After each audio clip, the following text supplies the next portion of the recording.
Hello friends, तो मैं आ गया हूँ फिर आज अपने चैनल क्रेजी फिजिक्स में नेक्स्ट टॉपिक को लेके डिस्कस करने के लिए।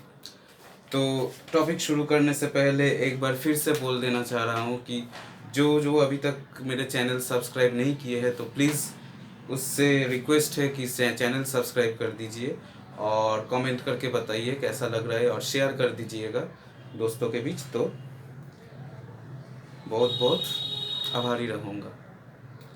तो आज का जो टॉपिक है, आज का जो टॉपिक हम शुरू करने जा रहा है, इतने दिन तक मैंने 5 वीडियोस अपलोड कर चुके हैं प्रैक्टिकल फिजिक्स के ऊपर।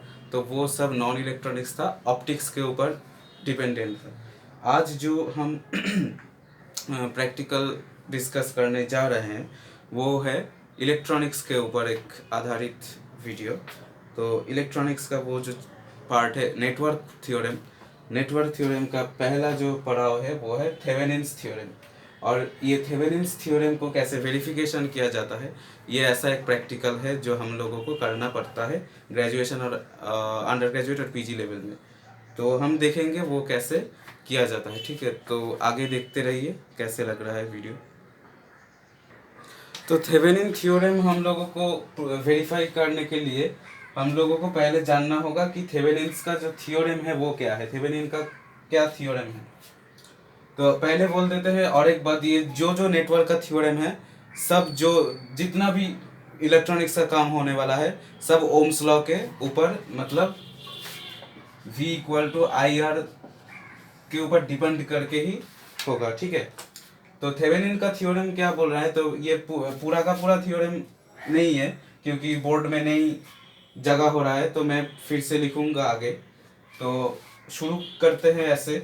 Any two terminal linear network containing energy sources मतलब voltage source and impedances can be replaced by an equivalent circuit consisting of a voltage source VTH in series with an impedance ZTH, where VTH is the open circuit voltage। VTH हो रहा है कि open circuit voltage between the terminals of the network, between the terminals of the network. ये चीज पहले समझ लो कि VTH है open circuit voltage between the terminals of the network, and ZTH is the impedance. ZTH किसका impedance होगा वो मैं आगे लिखता हूँ, तब ये थ्योरम कंप्लीट होगा। हाँ, तो क्या था कि ZTH था ना, तो and ZTH is the impedance measured between the terminals with the energy sources eliminated by their internal impedances। तो ये जो पूरा का पूरा जो थेवेनिन्स का थ्योरम है ये बोल रहा है कि any two terminal linear network containing energy sources and impedances can be replaced by an equivalent circuit consisting of a voltage source VTH in series with an impedance ZTH, where VTH is the open circuit voltage between the terminals of the network and ZTH is the impedance measured between the terminals with all energy sources eliminated by their internal impedances। तो ये है Thevenin का theorem. और अब ये Thevenin का जो theorem है इसको हम लोगों को वेरीफाई करना है। तो थेवेनिन थ्योरम वेरीफाई करने के लिए ये हम लोगों के पास एक व्हीटस्टोन ब्रिज होगा। ये व्हीटस्टोन ब्रिज को अप्लाई करके हम लोगों को वेरीफाई करना पड़ेगा थेवेनिन्स थ्योरम। ठीक है, तो इसमें R1 बाई R2 और R3 बाई R4 हम लोगों को ऐसे चूज करना पड़ेगा कि ये R1 बाई R2 और R3 का R4 जो रेशियो है ये दोनों नॉन इक्वल हो। अगर इक्वल होता है तो क्या होगा, अगर इक्वल हो जाता है तो क्या होगा, अगर इक्वल हो जाता है तो VTH जो होगा वो 0 हो जाएगा। अगर R1 बाई R2 का रेशियो, R1 और R2 का रेशियो और R3 का और R4 का रेशियो सेम हो तो VTH विल बी 0। ओके, तो ठीक से देख लीजिए इसका 3 और 4 पॉइंट कौन सा है। 3 और 4 है R1 और R2 के बीच, और R3 और R4 के बीच है 3 और 4। और 1 है R2 और R4 के बीच। सेकेंड पॉइंट है जो 2 है वो है R1 और R3 के बीच। तो ये पॉइंट ज़रा नोट कर लीजिए। और यहाँ पर एक लोड रेजिस्टेंस रखा हुआ है, इस पे लोड रेजिस्टेंस को चेंज करके हम इसका कॉरेस्पॉन्डिंग वोल्टेज और IL लोड करंट और लोड वोल्टेज हम नोट करेंगे। यही हमारा टेबल है प्रैक्टिकल का। तो हम लोगों को यहाँ पे VTH निकालने के लिए 3 तरीका अप्लाई करना है और देखना है कि 3 तरीकों से VTH निकालने के बाद उसका जो रिजल्ट वो सेम आ रहा है। तो पहले हम लोगों को क्या करना है, हम लोगों को R3 R1 R2 R3 R4 सबका वैल्यू पता है, गिवन वोल्टेज पता है, तो हम ऐसे ये फॉर्मूला से VTH equal to V into R3 by R1 plus R3 minus R4 by R2 plus R4 ऐसे करके हम VTH को कैलकुलेट करके निकाल सकते हैं थियोरेटिकल वैल्यू ये देगा। ठीक है, अब हम वो जो सर्किट था पहले का सर्किट आप लोग एक बार याद कर लीजिए। तो उसके बाद उसका जो RL है, RL को डिस्कनेक्ट कर दीजिए या RL को इन्फिनिट कर दीजिए। RL को डिस्कनेक्ट करने के बाद ये जो सर्किट आएगा, ये जो कॉरेस्पॉन्डिंग वोल्टेज है और R1 और R2 R3 R4 जो है, इसके 1 और 2 के बीच अगर हम मल्टीमीटर को लगाए तो उसमें जो वोल्टेज देगा वो एक VTH देगा, वो भी एक्सपेरिमेंटल है।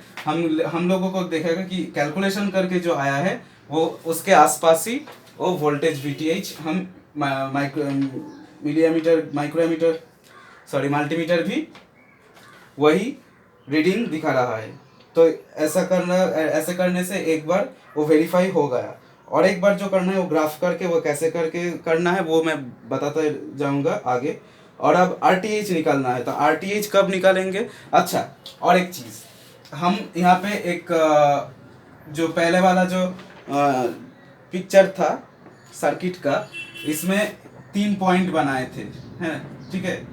एक A था, एक B था, एक C था, और इसमें ऐसे बैटरी कनेक्टेड था। A जो है, जब हम VTH निकालना चाहिए तब A को B में कनेक्ट कर देंगे तो हमको VTH मिल जाएगा, ये वाला। और अब जब RTH मतलब थेवेनिन रेजिस्टेंस अगर जब इवेलुएट करना है तब क्या करेंगे, इसको B को खोल के AC में लगा देंगे। उसके बाद हम लोगों को RTH कैलकुलेट करना पड़ेगा। तो RTH का कैसा सर्किट होगा, तो अब हम A को C में कनेक्ट कर दिए हैं, तो इसमें कोई एनर्जी सोर्स नहीं है, वोल्टेज सोर्स नहीं है, ठीक है, इस सर्किट में। तो ऐसे करके हम 3 और 4 पॉइंट में हम मल्टीमीटर लगा के VTH कैलकुलेट कर सकते हैं। और RTH हम theoretical value R1 R3 by R1 plus R3 plus R2 R4 by R2 plus R4 ऐसे करके थियोरेटिकल वैल्यू निकल सकते हैं। तो थियोरेटिकल वैल्यू जो आएगा और मल्टीमीटर से देख के जो आएगा वो करीब सेम होगा। ऐसे करके एक बार वेरीफाई हो गया RTH। VTH और RTH निकालने के बाद हम लोगों को पास जो इक्विवेलेंट सर्किट होगा वो ऐसा दिखेगा। तो अब जो ऐसा आएगा, जो फाइनल जो RTH और VTH निकालने के बाद जो आएगा, ऐसा सर्किट हम लोगों को आएगा। तो अब क्या करना है, ये RL जो है, ये RL वेरिएबल है, इसको RL को हम वेरी करा के ग्राफ प्लॉट करेंगे VL वर्सेस IL का, ठीक है। तो वो RL को हम कैसे वेरी कराएंगे, तो मान लेते हैं कि RTH जो आया है वो 20 ओम आया है, तो RL को हम वेरी कराएंगे ऐसे 1 ओम से 40 ओम तक, 1 ओम से 40 ओम तक, मतलब जितना भी RTH आएगा, हाँ, तो उसका डबल हम ऐसे वेरी कराएंगे। तो ऐसे करके ईच RL का कॉरेस्पॉन्डिंग VL आएगा, कॉरेस्पॉन्डिंग IL आएगा, क्योंकि VL इक्वल टू क्या होता है, IL into RL, V equal to IR, Ohm's law. तो लोड वोल्टेज इक्वल टू होगा IL बाई RL। तो कॉरेस्पॉन्डिंग RL के लिए एक VL और एक IL हम लोगों को यहाँ पे एक मीडिया मीटर रखा जाएगा जिससे IL मिलेगा, और इसमें जो वोल्ट मीटर ऐड होगा इससे हम लोगों को वोल्टेज मिलेगा। तो ऐसा 10 या 15 रीडिंग लेना है। फाइनली 10 से 15 रीडिंग लेने के बाद हम लोगों को ग्राफ प्लॉट करना है, और यही इस प्रैक्टिकल का लास्ट पार्ट है। Y एक्सिस बराबर VL प्लॉट करेंगे, लोड वोल्टेज, और X एक्सिस बराबर हम IL को प्लॉट करेंगे वो ओरिजिन को लेकर। तो ये जो आएगा वो एक स्ट्रेट लाइन आएगा, ऐसा ग्राफ आएगा, ठीक है। और जो ऐसे करके हम एक्स्ट्रापोलेट कर देंगे तो ये जो ओपी आएगा, ये ग्राफ से ओपी मिलेगा, यही होगा ग्राफ से वीटीएच। तो ऐसे वीटीएच को हम मेजर कर सकते हैं, ग्राफ में कितना आ रहा है उससे ग्राफ में पता चल जाएगा।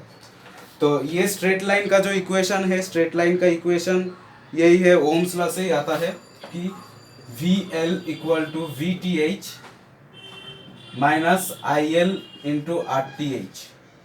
तो यहाँ पे हम देख रहे हैं कि y equal to mx plus c जो स्ट्रेट लाइन का इक्वेशन होता है, ऐसा कुछ इक्वेशन फॉर्म कर रहा है।